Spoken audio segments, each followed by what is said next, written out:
Shalom Bapak Ibu, kembali lagi bersama dengan saya Petrus Marnusia. Dalam kesempatan yang baik ini, kembali saya menayangkan kesaksian orang yang di luar Kristen menerima Yesus sebagai Tuhan dan Juru Selamatnya. Beliau ini adalah seorang yang memiliki gelar hajah, yakni Ibu Julia Astuti Kaunang. Nah, saudara, beliau ini adalah seorang hajah dan kemudian beliau mengambil keputusan menerima Yesus sebagai Tuhan dan Juru Selamatnya. Pengalaman pertamanya ketika diajak dalam sebuah gereja, lalu masuk ke perguruan tinggi dalam sastra bahasa Inggris di Universitas Kristen Indonesia. Nah, di sanalah beliau memahami tentang iman Kristen dan memilih untuk pindah ke Kristen. Nah, pertanyaannya apa sih yang menarik baginya tentang ajaran Kristen dan orang-orang Kristen itu sehingga beliau mengambil keputusan menerima Yesus sebagai Tuhan dan Juru Selamatnya. Mari kita saksikan dengan seksama sebagai berikut. Saya Yuli Astuti Kaunang. Saya berasal dari suku Jawa, ya, dari Surabaya. Saya lahir 72 tahun yang lalu, tepatnya pada tanggal 17 Juli 1953. Jadi umur saya sekarang sudah mencapai 72 tahun, sebentar lagi akan sampai di 73 tahun. Saya lahir dari kedua orang tua yang juga bersuku Jawa. Ayah saya dari Purwokerto, kemudian ibu saya dari Purworejo. Dan kami, saya bersaudara 7 orang, semuanya dibesarkan di kota Surabaya. Jadi saya ini arek-arek Surabaya gitu ya. Saya lahir dari kedua orang tua yang beragama Islam, ya. Jadi saya seorang Muslim. Ayah saya seorang tentara, kemudian ibu saya ya ibu rumah tangga seperti biasalah ya. Ayah saya juga seorang haji dan ibu saya juga seorang hajah. Kami bersaudara 7 orang, semuanya sudah hajah dan haji, gitu ya. Dan saya sendiri juga sudah hajah. Ya. Saya sudah menjalankan pergi ke kota suci Mekah. Jadi pulang saya menyandang gelar hajah. Bapak dan Ibu, kehidupan saya di masa lalu, saya adalah seorang remaja, ya, yang sangat energik. Saya suka sekali belajar dan berolahraga. Dan pada waktu itu banyak sekali saya mengalami hal-hal tentang sukacita di masa kehidupan saya masa lalu. Kemudian ketika saya mulai masuk di masa remaja, saya mulai bertemu dengan begitu banyak orang, ya, maksudnya bertemu dengan begitu banyak teman. Dan ketika saya mulai masuk, saya belajar dari mulai TK, SD, SMP, SMA sampai dengan perguruan tinggi. Pada waktu di Surabaya saya masih di tingkat SMA. Kemudian setelah itu baru saya hijrah ke Jakarta karena saya mau melanjutkan ilmu ke perguruan tinggi gitu. Nah, pada waktu saya remaja, ya saya sebagai seorang Muslim diajarkan kepada kedua orang tua untuk menjalankan sebagai seorang Muslim, ya. Jadi ya saya menjalankan sholat 5 waktu, kemudian saya juga menjalankan sholat duha, dan pada malam saya juga menjalankan sholat tahajud. Dan saya juga harus membaca Al-Quran karena ayah dan ibu saya, kedua orang tua saya mendatangkan guru agama. Jadi kami harus semua belajar. Walaupun saya tidak lafal sekali untuk membaca Al-Quran, tetapi saya mengerti apa isi daripada Al-Quran. Pada waktu remaja, tepatnya pada waktu SMA, bertemulah saya dengan yang sekarang ini jadi suami saya. Bertemulah saya dengan seorang musisi yang cukup terkenal pada zamannya, yaitu Arthur Kaunang. maka di sana kan ada tertulis nama saya Yuli Astuti Kaunang. Nah, berjalannya waktu, saya mengenal dengan Arthur sebetulnya sejak underage, artinya saya mengenal Arthur sejak dari dari masa kecil lah ya. Waktu itu kalau nggak salah dari kelas 5 SD. Tetapi belum terjadi hal apa-apa ya, maksudnya tidak ada rasa senang atau apa, tapi menjelang saya remaja, kemudian masuk di SMA, disitulah saya mulai terpaut hati saya kepada Arthur. Dan disitulah saya mulai mengerti, karena selalu diajak sama Arthur kemanapun dia pergi, sampai dengan yang terakhir dia mengajak saya untuk bersama-sama masuk ke gereja. Nah, pada awalnya ketika saya diajak masuk ke gereja, ini bukan satu paksaan, karena itu saya menerima dengan sukacita saja. Walaupun di dalam gereja saya tidak melakukan apa-apa. Umpama di dalam gereja pada waktu kita harus berdiri, ya saya ikuti berdiri, harus membaca Alkitab, ya saya ikuti baca Alkitab, tapi hanya sebatas di mulut saja. Belum sampai masuk di dalam hati dan pikiran saya begitu. Dan pada akhirnya ketika saya harus hijrah ke Jakarta, karena orang tua saya juga harus pindah ke Jakarta, menjabat sebagai Wadan Keormahan KAM di Jakarta, ya wakil komandan begitu ya. Pada waktu itu komandannya Bapak Herman Saren Sudiro, jadi ayah saya wakilnya demikian. Disitulah saya masuk di satu komunitas yang berbeda dari sejak saya masa remaja. Ya, kemudian saya mendaftarkan ke jurusan sastra Inggris Universitas Kristen Indonesia. Nah, disitulah awal saya mulai melihat lebih jauh lagi tentang apa itu kekristenan. Karena komunitas saya yang hampir 90% itu beragama Kristen. Nah, pada waktu itu teman-teman mahasiswa saya mengajak untuk masuk ke gereja Paulus yang ada di Taman Suropati, Jakarta. Saya nggak tahu, tapi saya coba belajar, oke lah, saya okein aja begitu untuk ikut mereka. Ternyata mereka ngajak saya untuk katekesasi. Saya ya sebagai seorang mahasiswa ya, saya penuh dengan analisa, saya berpikir apa ini katekesasi. Nah, tapi pada akhirnya saya memutuskan oke, saya mengikuti katekesasi selama hampir 1 tahun. Nah, setelah saya mengikuti katekesasi selama 1 tahun, ini ada di GPIB, apa ya namanya, yang di Taman Suropati itu GPIB Paulus ya.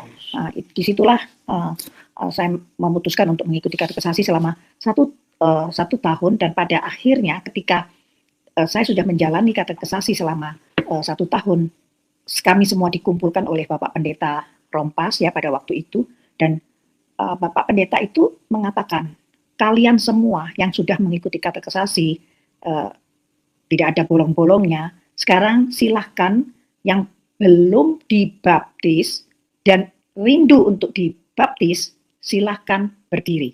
Nah, pada waktu itu saya bersama 22 orang teman-teman, satu-satunya yang berdiri untuk mau dibaptis hanya saya.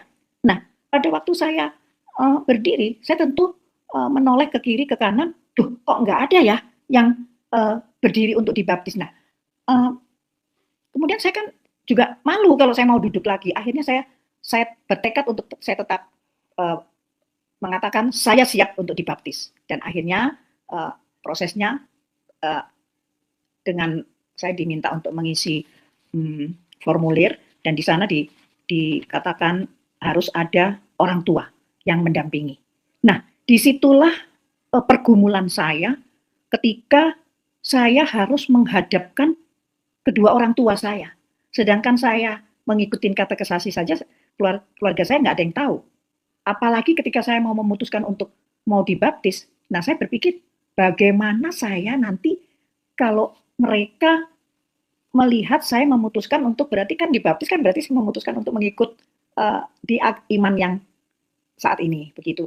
Nah, ini pergumulan yang sangat berat ya pada waktu itu bagi saya, tapi saya coba menghubungi Arthur yang posisinya pada waktu itu ada di Surabaya.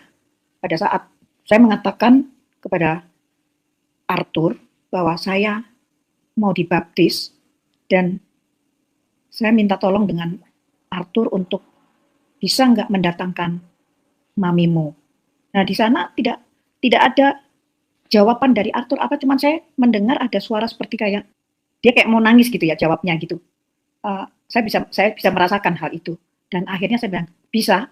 Saya sekali lagi bertanya seperti itu. Akhirnya dia bisa. Akhirnya terjadilah Arthur dan ibunya ke Jakarta untuk sebagai saksi bahwa saya siap untuk dibaptis. Jadi perwakilan dari orang tua saya.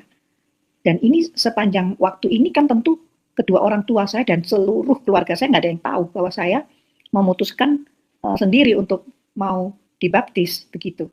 Dan berjalannya waktu sampai dengan akhirnya saya berhubungan dengan Arthur, walaupun jarak jauh, Arthur ada di Surabaya dan saya ada di Jakarta, tapi kami masih melangsungkan hubungan secara jarak jauh. Ini sudah mencapai hingga 7 tahun.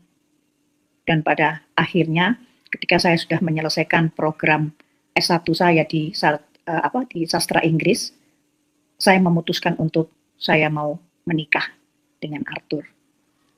Dan pada waktu saya harus menyampaikan hal ini kepada kedua orang tua saya, nah ini hal yang sangat-sangat sebetulnya saya takut itu sampai rasanya seperti saya mengeluarkan keringat seperti darah gitu ya waktu saya harus memutuskan hal itu karena saya tahu ini pasti akan ada gejolak yang terjadi dari keluarga saya terutama ayah saya. Dan memang benar ketika saya harus sampaikan hal ini kepada ibu saya mengatakan hal seperti ini. Ya saya ingat ibu saya sampai menangis hanya berkata seperti ini, ojo Yul, ojo diterusno, batalno wae, batalno, mengko kowe dipateni karo bapakmu. Ibu saya mengatakan hal itu, tapi saya tetap tekad untuk saya menikah dengan Arthur.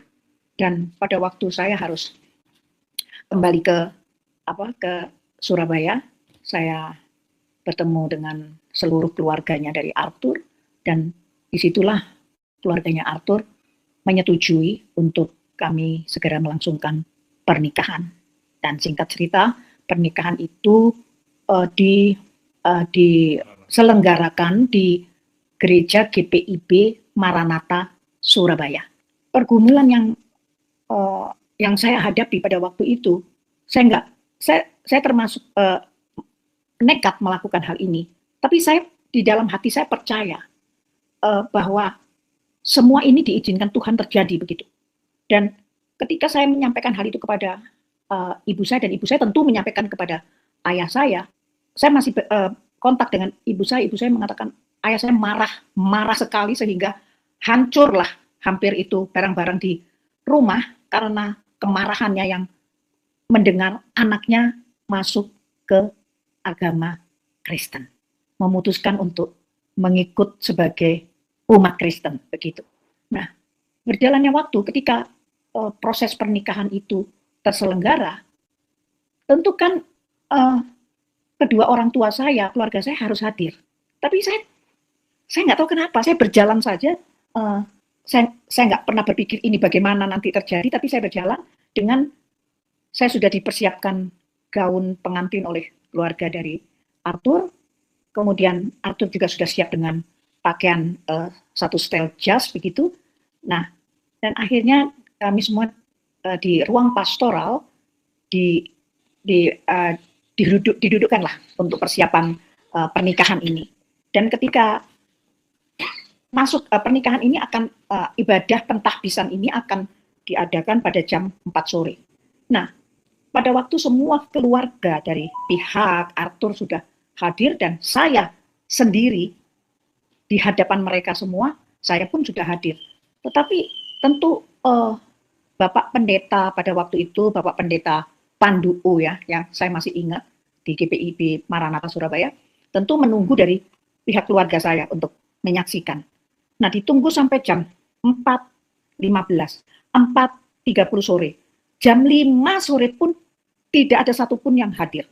Nah, di situ saya sudah deg-degan, saya mulai, karena saya pertama saya sudah gelisah bagaimana keluarga dari pihak Arthur semua mata memandang ke saya dengan seperti ada wajah kekesalan dan apa seperti begitu. Tapi saya cuman pada waktu itu berdoa yang saya nggak tahu saya bisa katakan, ya Bapak tolong aku, datanglah kerajaan, jadilah kehendakmu. Itu saja yang keluar dari mulut saya pada waktu itu. Tapi betul begitu saya selesai mengucapkan kata-kata itu, tiba-tiba saya dengar ada suara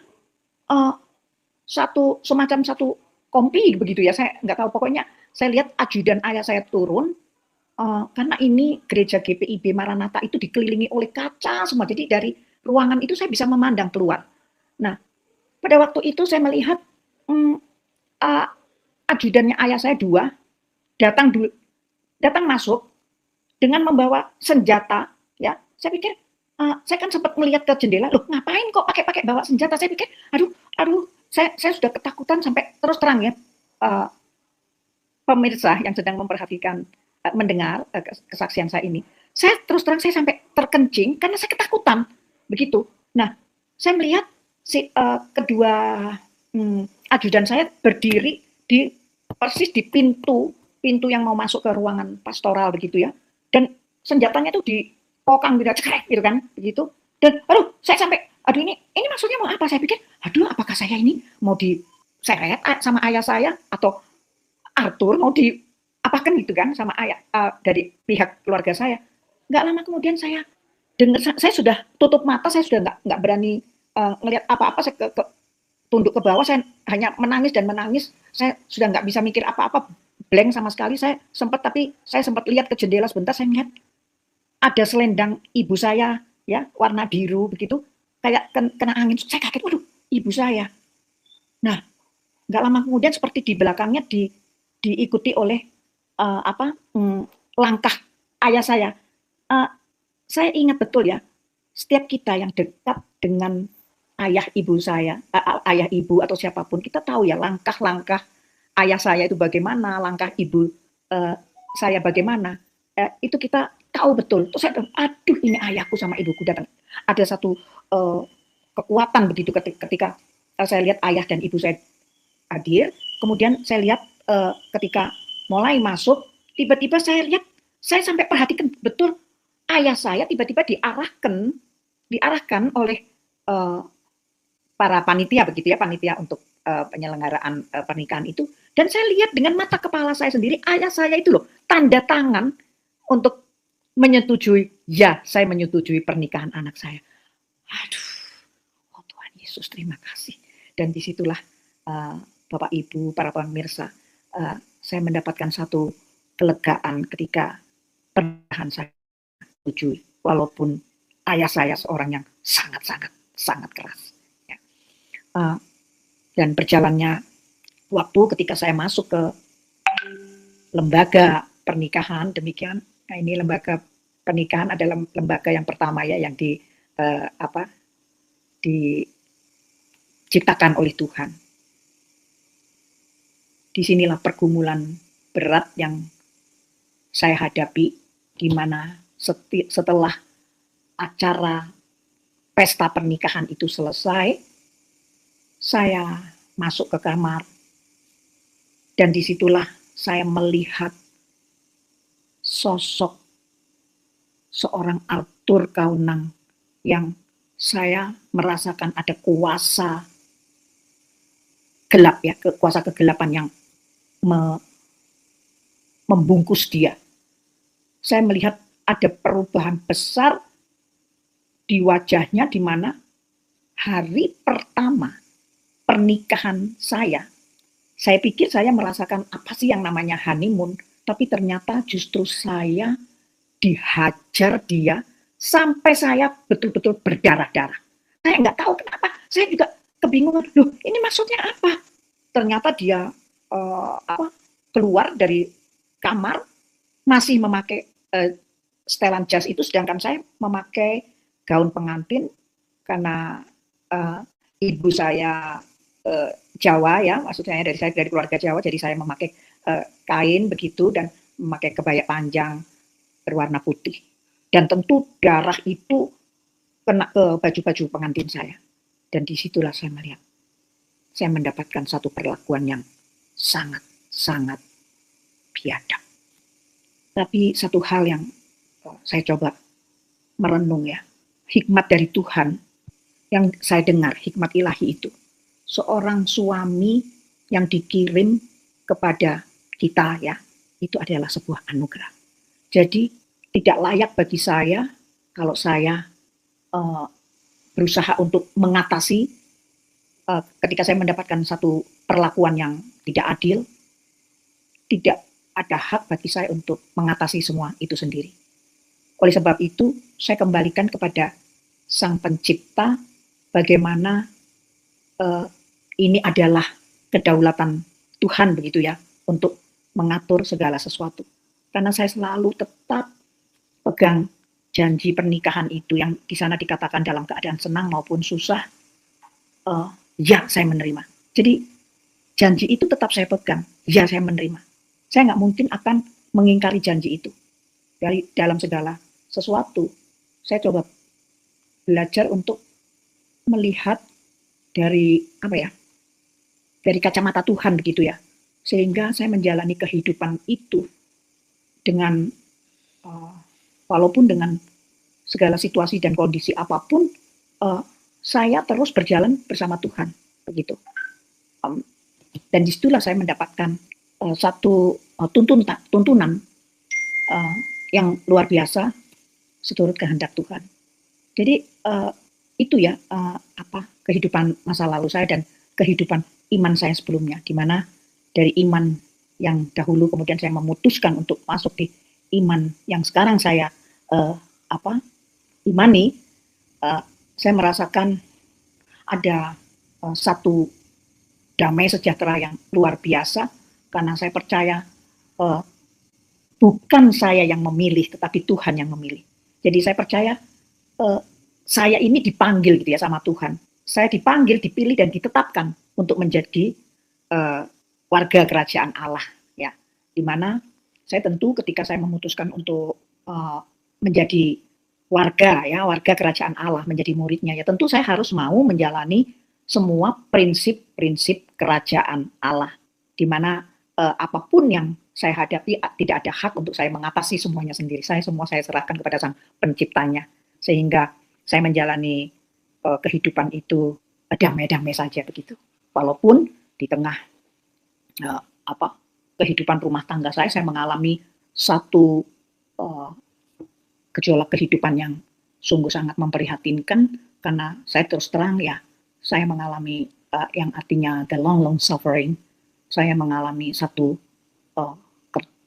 penderitaan yang begitu panjang, keterpurukan yang sangat menyakitkan karena perlakuan dari suami saya yang sungguh sangat tidak adil. Nah, selain saya juga mendapatkan perlakuan yang tidak adil, juga mendapatkan satu pengkhianatan yang kalau bagi saya pribadi ini sangat menyakitkan.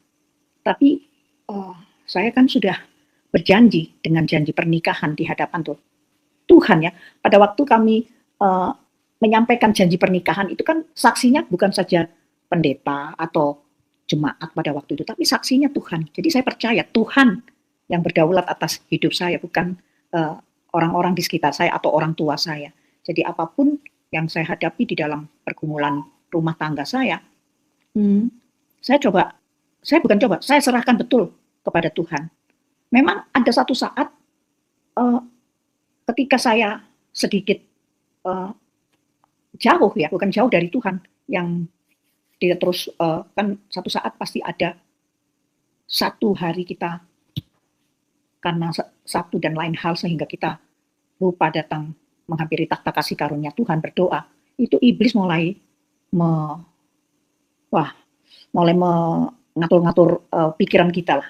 Karena saya belajar iblis itu kalau mau merusak kita itu ternyata masuknya dari pikiran dulu.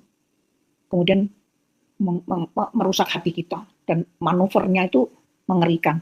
Sehingga satu saat pernah saya berpikir, saya pun ingin membunuh Arthur begitu.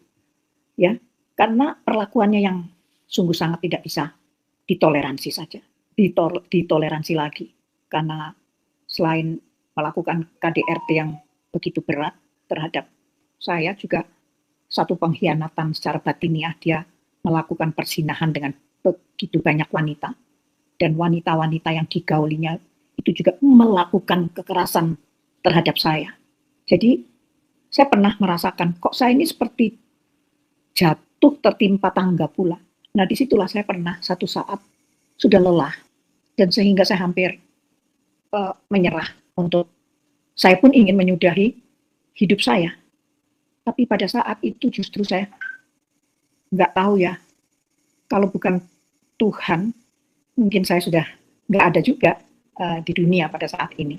Tapi saya cepat beralih kepada pikiran dan perasaan Kristus, dan saya cepat bisa dengan cepat mengalihkan pikiran itu untuk fokus kepada Tuhan. Sehingga disitulah saya merasakan tangan Tuhan yang penuh kuasa itu memeluk saya dan terus mengarahkan saya untuk fokus kepada Tuhan yang saya sembah, Yesus Kristus. Amin. Demikian Ya. yang saya. Wah, luar biasa. Ibu, luar biasa nih kisah. Yang saya penasaran tuh ya, kok Ibu bisa ikuti katekisasi ya, dan kemudian mau dibaptis. Saya dari tadi mikir, apakah itu iseng atau modus? Nah, sementara kan, tapi sudah pacaran sama pemuda yang bernama Arthur Kaunang ya waktu itu. Ya. Sudah. Iya, kan? Tapi apa sih yang mendorong Ibu dengan mudahnya untuk mengikuti katekisasi, lalu kemudian mau dibaptis? Sementara kan posisi Ibu sebagai orang kuat, termasuk saya bilang ya termasuk orang kuat gitu loh. Sementara pemuda yang bernama Arthur itu kan seorang musisi, dan kita tahu sendiri kalau musisi itu ya kehidupannya ya pasti bisa membuat Ibu kecewa, dan itu terbukti kan?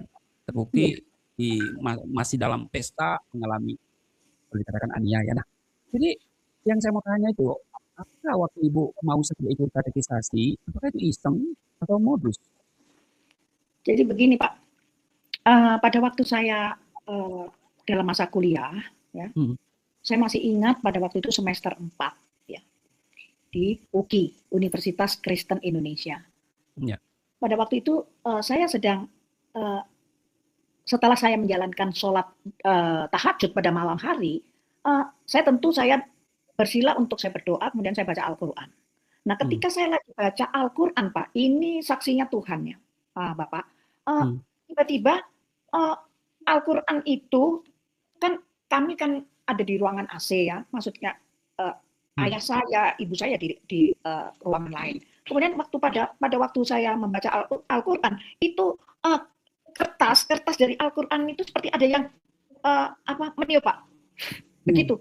Nah, itu Pak yang saya alami ya.